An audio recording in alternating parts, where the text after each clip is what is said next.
আমি ফারাক্কার মানুষকে বাঁচাতে গিয়ে নিজে আজকে বলির পাঠা হলাম। মনিরুল ইসলাম একজন মুসলিমের মুখ হতে গিয়ে বলির পাঠা।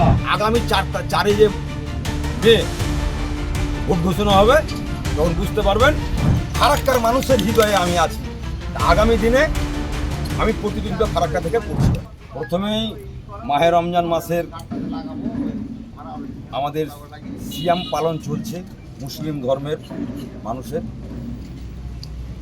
একটা জিনিস আমাকে বলির পাঠা করা হলো, ফারাক্কা বিডিও অফিসে মুসলিমদের জন্য লড়াই করতে গিয়ে সেটা হয়তো মমতা ব্যানার্জি বা অভিষেক ব্যানার্জি ভালো নজরে নেয়নি। কারণ যখন আমার কাছে ফোন আসে, আমার হিন্দু মেম্বার আমাকে ফোন করেছেন, দাদা না বললে পারছি না, আর বলতেও খারাপ লাগছে। এখানে হিন্দু সম্প্রদায়ের মানুষের রহিমের নাম শুনছে তখন একরকম হচ্ছে, রহিমের নাম শুনছে একরকম হচ্ছে। আমি ফারাক্কার মানুষকে বাঁচাতে গিয়ে নিজে আজকে বলির পাঠা হলাম। তবে একটা জিনিস পরিষ্কার করে দিচ্ছি, ফারাক্কার মানুষ আমার হৃদয়ে আছে, আর আমি আশাবাদী ফারাক্কার মানুষের হৃদয়ে আমি আছি। আগামী দিনে আমি প্রতিদিন ফারাক্কা থেকে পড়ছি। দল এখনই আপনাকে বলছি না, তবে আমি ফারাক্কা থেকে প্রতিদ্বন্দ্বিতা করছি। মানুষের দু আশীর্বাদ নিয়ে আবার মানুষের সেবায় নিযুক্ত হব, এই ভরসা ফারাক্কাবাসীর কাছে আছে। আর কিছুক্ষণের মধ্যেই দেখতে পাবেন গণহারে পদাধিকারী যারা আছে গণহারে ইস্তফা দিবে। কারণ এই ধরনের 25 বছরের এমএলএকে হারিয়ে তৃণমূল কংগ্রেসে প্রতিষ্ঠা করেছিলাম। আজকে একটা চক্রান্ত, সে জেলা থেকে হোক, ব্লক থেকে হোক, আর যে কোনো জায়গায় থেকে হোক, সেটা একটা চক্রান্তর শিকার হয়েছে। আমি কিন্তু ফারাক্কাবাসীর হৃদয়ে আছি এবং আগামীতে থাকবো, এইটুকুন আপনাদের বলতে পারি। আগামী দিনে লড়াই হবে, উত্তরগঞ্জ থেকেও লড়াই হবে, আর ফারাক্কা থেকেও লড়াই হবে, আর আমার পরিবার থেকেই হবে। হঠাৎ শামসেরগঞ্জ থেকে কেন লড়াই করতে চাইছেন? হঠাৎ মানে শামস- ব্যাপার নাই, আপনি তো ফারাক্কার ফারাক্কার জায়গা বিধায়ক। থেকেই লড়াই হলো। আমার বড়দা তো চিরদিন রাজনীতি করেছে, ঠিক আছে। এটা প্রতিবাদের একটা ভাষাও বলতে পারেন, একটা রাস্তাও বলতে পারেন। আমাদের পাশে যে মানুষ আছে সেটা আমরা টেনে টেনে বুঝিয়ে দেবো, এবং আগামী চারে যে মে ভোট ঘোষণা হবে তখন বুঝতে পারবেন মানুষের শুধু দলের সিম্বল নয়, নিজের একটা ব্যক্তিত্ব, পরিচিত আর মানুষের সাথে থাকা, এই ভরসা শামসারগঞ্জের মাটিতেও আছে আর ফারাক্কার মাটিতেও আছে।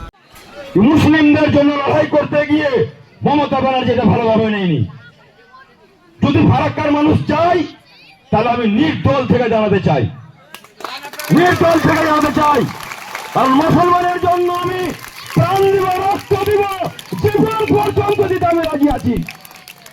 জীবন পর্যন্ত 5 বছর ধরে খাওয়া নেই, নেওয়া নেই, দেওয়া নেই, এমন কোন মানুষ আমার বাড়িতে গিয়েছে তাকে খালি হাতে ঘুরিয়ে পাঠিয়েছি। এই বিষয় তোমার এই মুসলিমকে বাঁচাতে গিয়ে মুসলিম বিদ্বেষী মুর্শিদাবাদে গোটা পশ্চিম বাংলাতে কোন মুসলিম বিধায়ক আওয়াজ উঠায়নি। এই মুসলিমকে বাঁচাতে গিয়ে আমার কথা অক্ষরে অক্ষরে মেনিয়ে নেবেন। যে কোনো জায়গাতে 1000-1200 ভোট আছে, সেখানে 700-800 এখনো 1-2টিকে ছেড়ে রেখেছে। দেখেছি না রাখেনি, এটা ভবিষ্যৎ অন্ধকার করে রেখেছে।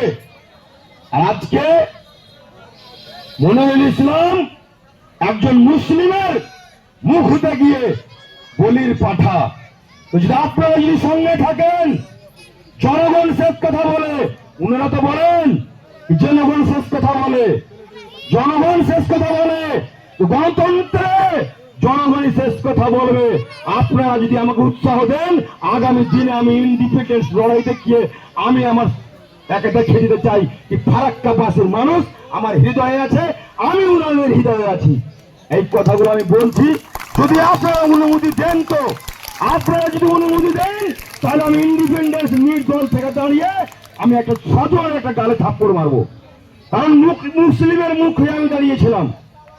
আমি মুসলিম ঘরের জন্ম, গর্বিত, আমি গর্বিত, আমি গর্বিত, আমি আনন্দিত যে মুসলিম ঘরে আমি জন্মগ্রহণ করেছি। আর এই মুসলিম কমকে বাঁচাতে গিয়ে আমি আগেও বলেছি, এখনো বলছি, যদি আমাকে জেলে যেতে হয়, গুলি খেতে হয়, তো আমার সমাজকে আমি বাঁচাবো, আমার সমাজকে বাঁচাবো।